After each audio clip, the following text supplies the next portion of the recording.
guys! Another day, another vlog. So for today's video ay syempre day mag-unsa pa man day ta mag-content ta sa day in my life. And for today's video mga kabibs, so kay isulti ko talaga sa inyo kung paano ako napunta dito sa Thailand. Huy, for the go yan. Unsa man ni storytelling. Una. So kay hindi man pangalawa, so una jud talaga tayo mag-start. Alam niyo ba mga kabibs, charis, huy, kalain.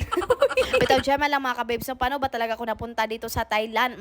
Naghugda-higda raman ako sa mundo yan doon, pero bakit napunta na ako dito? 1 year and a half na ako dito sa Thailand. At syempre mga kaday, kay fresh graduate man ang Disney Princess ninyo, day.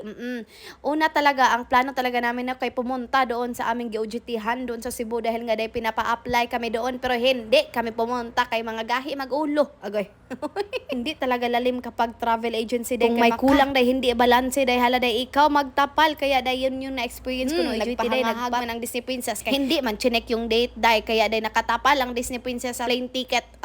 At fast forward dyan mga kababes, so pagkatapos na yung OJT mga kababes, ilang buwan na ang lumipas dahil mga...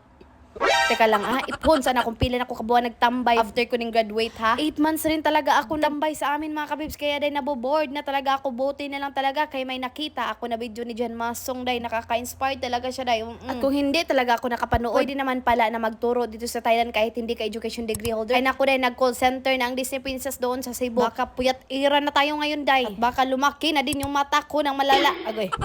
Pero parang wala pa rin talaga yung sa plano mga kababes, no? Nakita ko talaga yung video day, wala man tayong pera day napapunta dito, buti na lang talaga yung prinsipe ko ay may kakilala dito siya dito day, kaya nagprosige talaga kami day na makapunta dito kahit nga day hindi lalim yung pagpunta ko doon sa immigration officer day, kaya parang gigisa talaga ako day, nagdepensa na naman ako sa thesis day, imbis tapos na tayo doon. Pero bago yun mga kabibs, kaya para talaga akong nag-board exam day, no? Na talagang nag-review din talagang Disney Princess. Kaya nag-research din ako sa YouTube day at sa mga ibang content creator day ng mga anong possible question day na ibibigay sa akin day nga makatubag ko at tugma sa mga tanong nila. Grabe talaga mga kabibs, kaya umabot talaga ng 1 oras yung pag-interview namin. Kaya nag-pray na lang talaga ako sa Panginoon na kung will man gani niya day, papasaron jud ko niya. At fast forward talaga mga kabibs, no? Andoon na tayo sa exciting part day. Pagkatapos niyan day, no, kay buti na lang talaga, kay binalikan pa talaga ako day, kay iniwan man ako ng mga ilang segundo, minuto siguro day, mga 10 minutes. Hindi ko alam kung saan siya napunta, baka tinawagan niya yung mga phone number doon nilagay ko. At fast forward dyan mga kabibs, pagpunta namin dito sa Thailand, kahit maraming nagtatanong kung agency ba kami o ano ba talaga kami. Tao naman kami, hindi kami alien.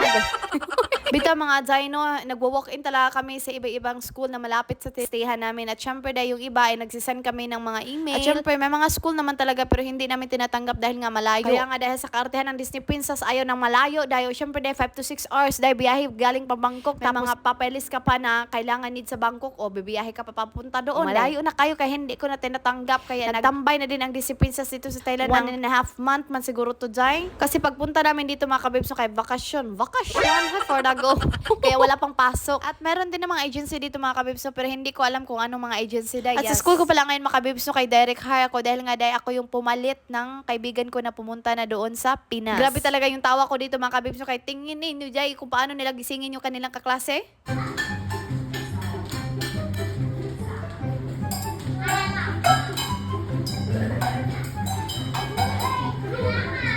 At sa mga oras na ito mga kabibs, no, kaya nandito na naman tayo sa educational games day, pero bago yan day, kaya mag-warm up muna natin day, para naman ma-energize yung mga estudyante ko day, kagaling pa naman yan sa tulog, baka hangover pa yan. Okay. At sa mga oras na ito mga kabibs, kaya nandito na naman yung mga pagtuturan ko day, pero hindi kami nakafocus dahil nga day nawala yung kurente dito. Agoy, abi man akong biliran day mawad-ag kurente, pati mapunay din dahil nga mga kabibs, sobrang init doon sa loob, ay nandito sila sa labas day, nag-activity for the go. At sa mga oras na ito mga kabibs, tinginin niyo yung araw day, perte pa talagang sidlak pa talaga bisag alas 5:30 na. At grabe talaga yung init mga kabibs, no, sakit pa talaga sa balat. Tapos ang weather pala ngayon dito sa Thailand mga kabibs, no, kahit ting araw na talaga day, sunny day, it's sunny day na talaga day. Hindi na talaga makalabas yung ulan mga kabibs. And thank you for watching and see you in my next mini vlog. Kapunaka!